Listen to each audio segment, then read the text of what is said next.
شو هي أسرع الأمور يلي ممكن تقتل كاريزما الرجل وتقلل من احترامه قدام الناس؟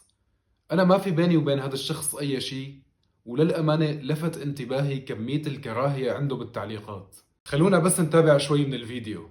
يعني السخافة، أي شيء فيه مهرة، فيه خيال، أي شيء فيه كديش، أي شيء فيه إنه أنا المهرة وأنا الخيال وأنا السرج وأنا الحصان وأنا الخرج. بنلاحظ إنه هذا الشخص مع الأسف ما بيهتم بوزنه، فالوزن أو الشكل الظاهري للإنسان هو شيء كتير مهم للاحترام. فأنت لما بتاكل وبصير عندك وزن زائد وبصير عندك ترهلات، الناس أول شغلة رح تنتبه عليها هي وزنك الزائد، وممكن يصيروا يطلقوا عليك نكت معينة.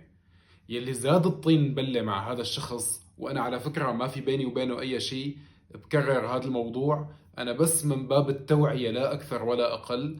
لما أنت بيكون وزنك زايد